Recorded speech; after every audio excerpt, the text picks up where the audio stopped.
Heinrich. She's a spokesperson for the Office of the Prime Minister. So what's the Israeli government's position and reaction to these calls for a pause? You see, Gordon, good to see you. We are in lockstep with our American partners, with our best friends, the United States, in regards to the goals of our counteroffensive in Gaza, which is to eliminate the Hamas terrorist regime and to bring back the 242 hostages back. Just like our partners in the United States, we want to see humanitarian aid reaching the civilian population in Gaza. They do not deserve to suffer for Hamas's double war crime of targeting our population and also trying to maximize the civilian casualty on the Palestinian side. We don't want to see that.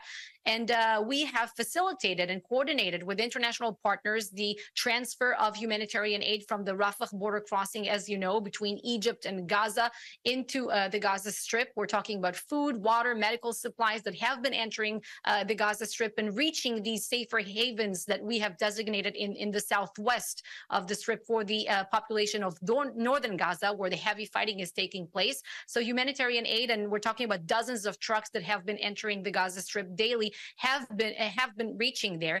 But in terms of a pause, a cessation of activity, I can say that we've had such pauses in the past. When Hamas released 2 hostages and then 2 other hostages on different days, we had a cessation of activity because we wanted to facilitate their exit from the Gaza Strip. So once Hamas released more hostages, we can talk about more pauses of this kind.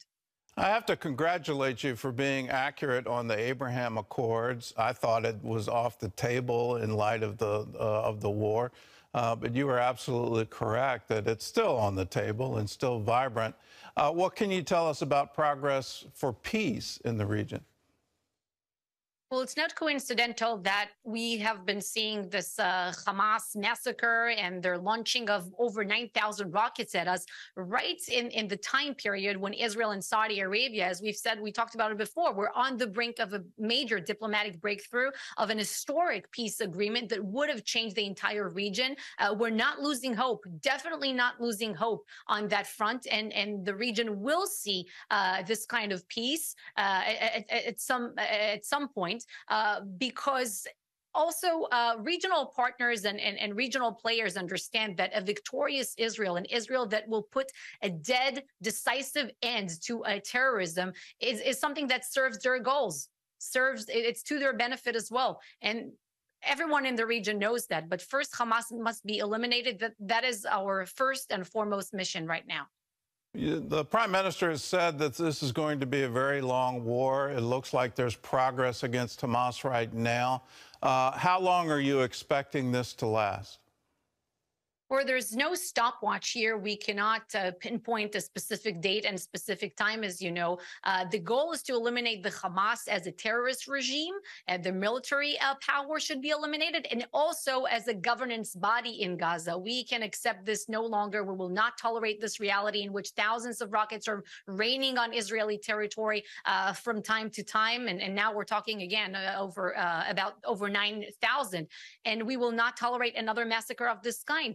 You know that one of their top commanders just gave an interview a few days ago to a Lebanese channel, and another one was talking, I think, to one of the American networks. And they said that if they could, they would perpetrate the October 7th massacre for a second, a third, and a fourth time. This is not something that we are going to tolerate. This is why we're going to defeat them very decisively. Well, I actually heard they were willing to do it for the millionth time, that they saw no end to that. The hatred against Israel is truly unbelievable. We're seeing the face of evil, and we stand with you. The Hamas has to end. It cannot continue. This kind of hatred can't exist in the world today. Are you concerned at all about the International Criminal Court? I find it amazing that the chief prosecutor is on the ground now in Gaza. I don't know too many court systems where the prosecutor goes out to try to gather evidence, but that seems to be happening now. In light of the ongoing conflict, is Israel concerned about what may happen at the International Court or at the UN?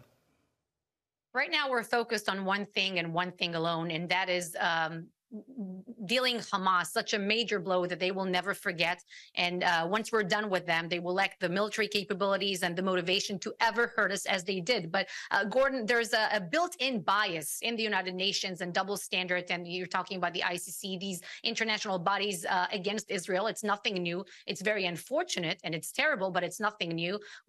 This is November 3rd now. Just yesterday, Iran, by the way, became the chair of the annual meeting of the UN Human Rights Council. How crazy is that? So these are the bodies that we're talking about. Bodies where countries like Syria carries the same weight as a country like Finland. That is obviously ridiculous. Right now we're focused on winning this war against Hamas, and the definition of winning will be the total elimination of their regime. But we will obviously deal with the diplomatic arena at the right time and place. Well, I do want to remind our audience that chief prosecutor, he was born in Great Britain, but his father's Pakistani, so I'm not entirely sure he's unbiased in this. There's stories in the media about criticisms of the Israeli government and specifically about the prime minister. Others say the Israeli people are incredibly unified right now. What's your take on this? Is Israel standing strong? Life without back pain? It's possible with the help of a simple yet powerful 30-second movement. There's something that you can do. Israel is standing strong, and we have a unity government in place right now, and that is really reflective of the public sentiment that we see here on the ground. If you see it on the front lines, obviously, but you also see it in back home in the home command. Everyone is taking part in this national effort. There are amazing civilian initiatives that I can sit here and talk to you about for hours. People are mobilizing help and supplies and hosting families from the north and the south who have been evacuated. So we're all in this together. Everyone knows someone who was either directly affected by it or knows someone who was abducted, was killed, was injured, someone who evacuated from a northern or a southern community, someone who's serving on the front lines as part of the reserve or the duty force of the IDF. We're all in this together, and we're very, very determined to bring down the Hamas terrorist regime. We took this decision as a nation that this terrorist enclave can be no longer. Well, our teams with CBN Israel are eyewitnesses to it. It's amazing how Israelis are responding, and they're giving so freely. They're mobilizing. They're taking care of all the evacuees. It's absolutely incredible to see. You truly are a light to the nations. We applaud you, and we stand with you. And all we ask for is that you would be strong and courageous. Don't be afraid. Don't be dismayed. We're with you in this battle. Tal, thank you. Gordon.